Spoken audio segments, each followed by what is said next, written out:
সুপ্রিয় ভিউয়ার্স, আসসালামু আলাইকুম। আশা করি সবাই ভালো আছেন। আল্লাহর রহমতে আমিও ভালো আছি। আপনাদের মাঝে আবারও নতুন একটি ভিডিও নিয়ে হাজির হলাম, এপিসরেনা মৌমাছির ভিডিও। আজকের ভিডিওটির মাধ্যমে আপনারা জানতে পারবেন একটি বিদ্যুতের খুঁটি থেকে মেডিসিন ছাড়াই খুব অল্প সময়ের মধ্যে কিভাবে এপিসরেনা মৌমাছিগুলো ক্যাপচার করে বাক্সবন্দি করবেন। আর বি কিপিং অর্থাৎ মৌচাষ চ্যানেলটি যদি আপনাদের ভালো লাগে তাহলে অবশ্যই লাইক, কমেন্ট, শেয়ার ও সাবস্ক্রাইব করবেন। মৌচাষের সকল উপকরণ যেমন কুইন গেট, হ্যান্ড গ্লাভস, মুখোশ, ধোয়াদানি যদি প্রয়োজন হয় স্ক্রিনের দেওয়া নম্বরে যোগাযোগ করে তা সংগ্রহ করতে পারেন। প্রথম অবস্থায় আপনাদের যে কাজগুলো করতে হবে, প্রথম অবস্থায় আপনারা দেখেন আমরা বিদ্যুতের খুঁটিগুলোর ভিতরে যে প্লাস্টিকের পাইপগুলো থাকে সেই পাইপগুলো আমরা আলাদা একটি লোহা বাঁকা করে নিয়ে মাইনাস স্ক্রুড্রাইভারের মতো করে নিয়েছি।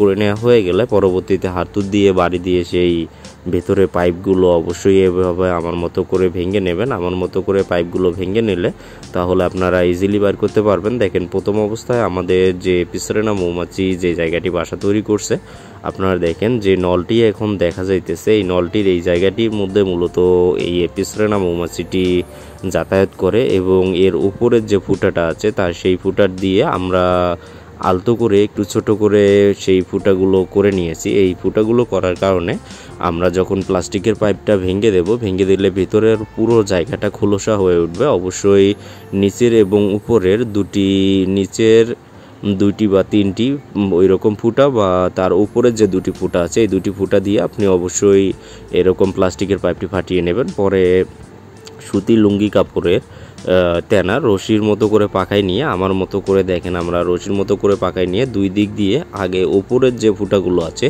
এই ফুটাগুলো আমরা বদ্ধ করে দিতেছি। এই ফুটাগুলো বদ্ধ করে দিলেই তারা অল্প সময়ের মধ্যে যদি মৌমাছিগুলো তখন আর উপরে বেয়ে উঠবে না, কারণ ধোঁয়াগুলো সবসময় উপরে ওঠে।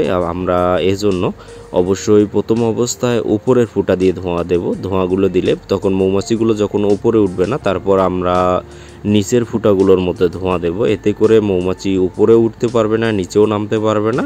অনায়াসে যে খুঁটিটি আছে, খুঁটিটি যে জায়গা দিয়ে যাতায়াত করতেছে সেই নলগুলো দিয়ে তারা অল্প সময়ের মধ্যে বাহির হয়ে আসবে। আপনারা দেখেন আমাদের অলরেডি সেই ফুটাগুলোর মধ্যে উপরে ধোঁয়া দেওয়া মাত্রই দেখেন অনেক মৌমাছি কীরকম ভিড় জমাই বাইরে হয়ে সেই নলের সামনে জমাট বাড়তেছে। আপনারা দেখেন আমরা হ্যান্ড গ্লাভস, মুখোশ ছাড়াই কীভাবে মৌমাছির কাজগুলো করতেছি, কোনো মৌমাছি হুল ফুটাইতেছে না।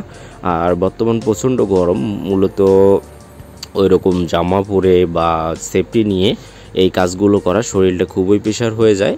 আমরা মৌমাছিগুলোকে প্রথম অবস্থায় একটু শান্ত করে নিয়েছি, যার কারণে আমাদের হ্যান্ড গ্লাভস, মুখোশ ছাড়াই আমরা কাজগুলো করতেছি। আপনারা কখনোই এভাবে কাজগুলো করতে যাবেন না, কারণ যখনই আপনারা এভাবে কাজগুলো করবেন দেখবেন যে মৌমাছি হুল ফুটাবে।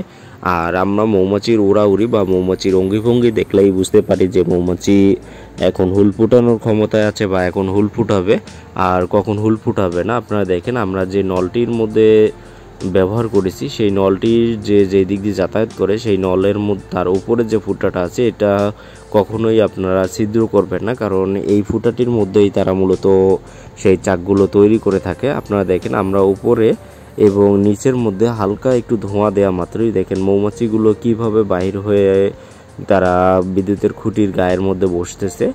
আর খুব অল্প সময়ের মধ্যে যদি আপনারা এভাবে বিদ্যুতের খুঁটিগুলোর মধ্যে পর্যাপ্ত পরিমাণ ধোঁয়া দিতে পারেন তাহলে খুব অল্প সময়ের মধ্যে রানী মৌমাছি সহকারে মাছিগুলো এসে জমাট বাঁধবে। আপনারা দেখেন আমরা একটু পরপরই সেই ধোঁয়াগুলো চেক দিতেছি এবং যে জায়গা দিয়ে যাতায়াত করতেছে মাছিগুলো সেই জায়গাটির মধ্যে আমরা মূলত একটি কাপড় বা নেট দিয়ে আমরা একটি আলাদা জাল তৈরি করেছি এবং সেই জালের মাধ্যমে মাছিগুলোকে ভেতরে ঢুকাই নিতেছি। আর অনেক সময় দেখা যায় কি হয় যে রানী বাহির হয়েই উড়াল দেয়, বাহির হয়ে উড়াল দিয়ে অন্য কোনো গাছের ডালে বা বিদ্যুতের খুঁটির ওপরে অর্থাৎ যেই জায়গায় দিয়ে কারেন্টের তারগুলো ব্যবহার করা হয়েছে সেই তারগুলোর মধ্যে গিয়ে উঠে তখন আমাদের মৌমাছিগুলো ধরতে খুবই সমস্যা হয়।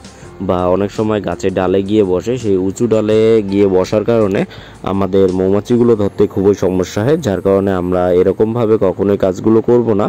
আমরা অবশ্যই এরকম নেট জালগুলো ব্যবহার করব। নেট জালগুলো ব্যবহার করলে খুব অল্প সময়ের মধ্যে যা মাছি বাইর হবে সবগুলো নেটের মধ্যে পড়বে এবং আমরা সেই নেটটির মধ্যে বারবার করে একটু করে চেক দিতেছি যে রানী মৌমাছি বাহির হয়েছে কিনা। দেখেন কত অল্প সময়ের মধ্যে অলরেডি অনেক মৌমাছি সেই নেট জালের মধ্যে উঠেছে। আমাদের অলরেডি যা মৌমাছি আছে সবগুলো মৌমাছি সেই নেট জালের মধ্যে ঢুকে জমাট বেঁধেছে এবং আমরা এখন এই মৌমাছিগুলো ধরে বাক্সবন্দি করব। আমাদের মনে হচ্ছে যে আমাদের রানী মৌমাছিটি বাহির হয়েছে, কিন্তু বিদ্যুতের খুঁটি থেকে কোনো ধরনের মাছি বাহির না হওয়ার কারণে আমরা সেই নেট জালের মধ্যে যে মাছিগুলো আছে সেই মাছিগুলো নিয়ে আমরা এখন বাক্সবন্দি করব। দেখেন আমরা কিভাবে বাক্সবন্দিগুলো করি। আপনারা দেখেন, আমরা প্রথম অবস্থায় এমনি একটি বাক্স নিয়েছি, সেই বাক্সটির মধ্যে মাছি ঢুকাবো। মাছি ঢুকানো হয়ে গেলে পরবর্তীতে আমরা কুইন গেট লাগিয়ে দেব।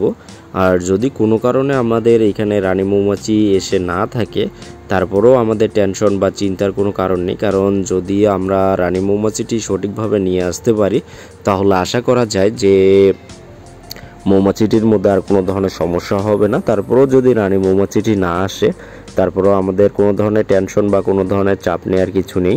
আমরা পরবর্তীতে অন্য যে বক্সগুলো আছে সেই বক্স থেকে 1-2 দিনই ডিম লার্ভা আছে এরকম একটি চাক আমরা এই বক্সে যদি দিয়ে দিই, তাহলে ওই 1-2 দিনই ডিম লার্ভা থেকে তারা খুব অল্প সময়ের মধ্যে সেই 1-2 দিন ডিম লার্ভা থেকে রানী মৌমাছি বাইর হবে। আপনারা দেখেন আমাদের একটি বিদ্যুতের খুঁটির মধ্যে কতগুলো মাছি আমাদের বাক্সে প্রায় ভরাট হয়ে গেছে, এরকম পরিমাণ মাছি আছে। মাছিগুলো মূলত অতিরিক্ত ধোঁয়া দেওয়ার কারণে খুবই ক্লান্ত হয়ে গেছে। আমরা তারপরেও একটু রানী চেক দিতেছি এবং যদি কোনো কারণে রানী নাও পাই তারপরেও আমাদের টেনশনের কিছু নাই।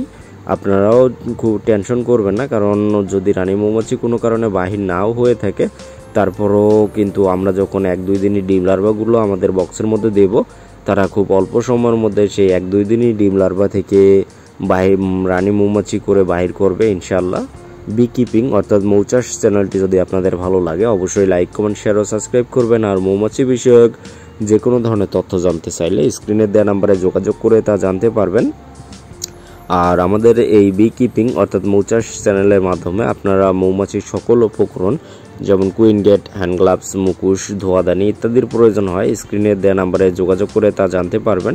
আমাদের অলরেডি আমাদের যে মাছিগুলো আছে এই মাছিগুলো আমাদের প্রায় অধিকাংশ মাছিগুলোই আমাদের নিয়ে আসতে সক্ষম হয়েছি। আমরা এখন এই মাছিগুলোর উপরে যে ঢাকনাটি আছে এই ঢাকনাটি ভালোভাবে লাগিয়ে দেব। মাছিগুলো ক্লান্ত হওয়ার কারণে মাছিগুলো ওইভাবে আসলে বাইর হতে পারতেছে না। আমরা এইভাবে বক্সটি রাখবো না, আমরা বক্সটি খুঁটির সাথেই রেখে দেব। এতে করে যা মৌমাছিগুলো আছে যদি রানী এসে থাকে তাহলে সেই রানী এসে আবার কুইন গেটের সামনে ভিড় জমাবে এবং রানী যদি আমাদের অলরেডি বক্সের মধ্যে থেকে থাকে খুব অল্প সময়ের মধ্যে তারা সেই বক্সে ঢুকে যাবে।